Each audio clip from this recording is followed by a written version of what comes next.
is the pyramid of energy. Pyramid of energy. What is pyramid of energy? If you take a pyramid of organisms, and pyramid of organisms are containing the levels, the first level, second level, third level and fourth level, right? For example, the primary organisms like plants we are taking as a producers.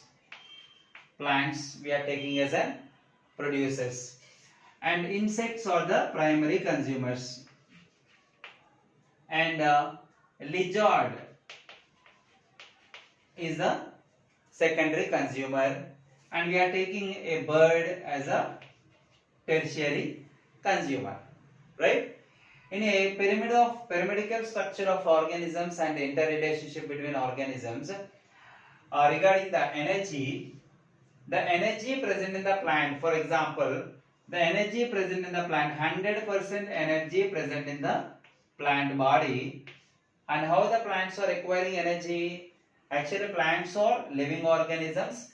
They never depends on any other living organisms, but they depends on non-living components like abiotic components, because plants are the organisms which performing the photosynthesis, and we know that to perform the photosynthesis they requires the sunlight, they requires water, they requires the soil, and they requires the chlorophyll also. So without these factors the plants cannot perform the photosynthesis. Among these, the sunlight, water, carbon dioxide, these three comes under the abiotic components. So that basically the plants are getting energy from the sunlight. The major or main source of the energy is sun, or nothing but sunlight.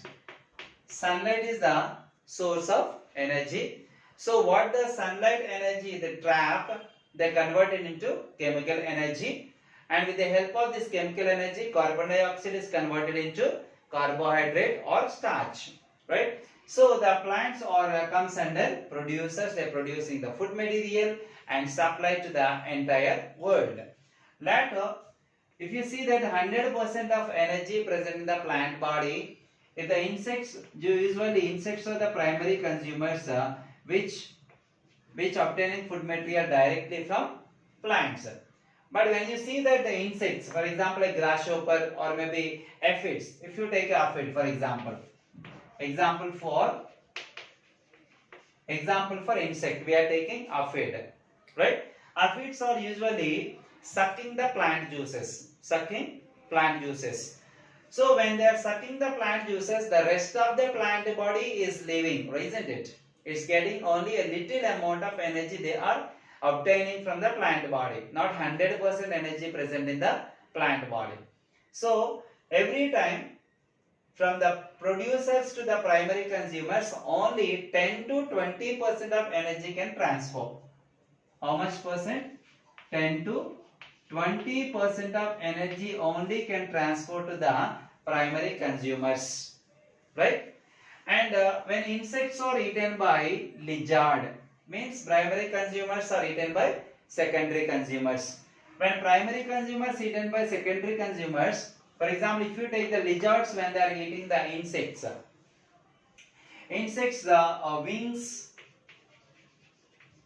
legs and exoskeleton,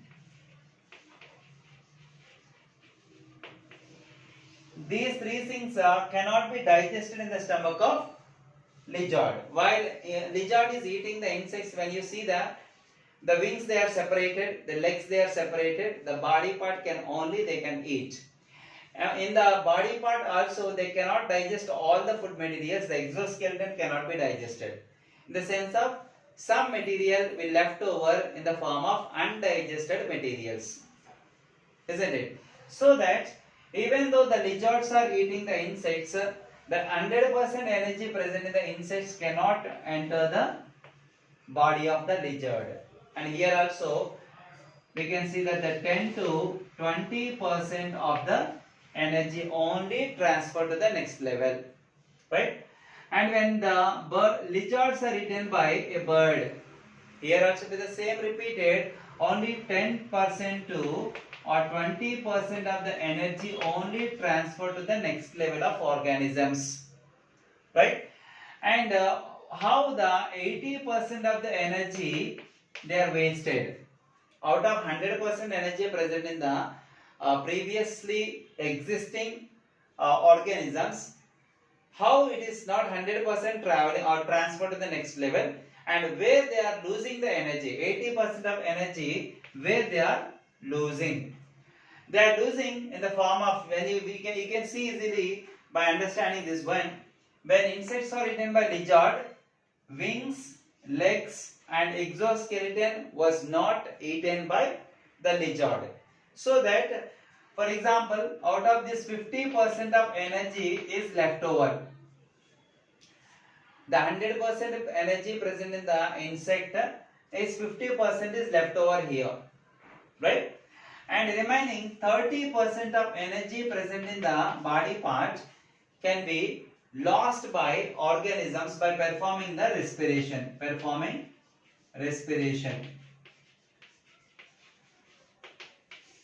Usually respiration is one of the most important life process done by the living organisms.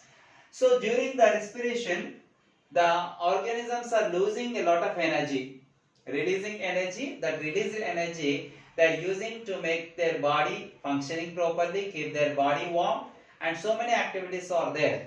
So that for doing all the activities properly and effectively, they are wasting 30% of energy. So that the undigested food materials and during the respiration, totally 80% of the energy they are losing. So that at every level, only 10 to 20% of energy only transferred to the next level. But whatever it is, the energy consumed by the bird from the lizard, the energy consumed by the lizard from the insects, the energy consumed by the insects from the plants, and all the organisms are directly or indirectly depends on plants. But how plants are requiring energy? From the sunlight. So that we can say sunlight is the one and only or the major cause of providing energy, and all these organisms in the ecological pyramid directly or indirectly depends on sunlight. So that sunlight is the source of energy and which providing all the organisms in the ecological pyramid.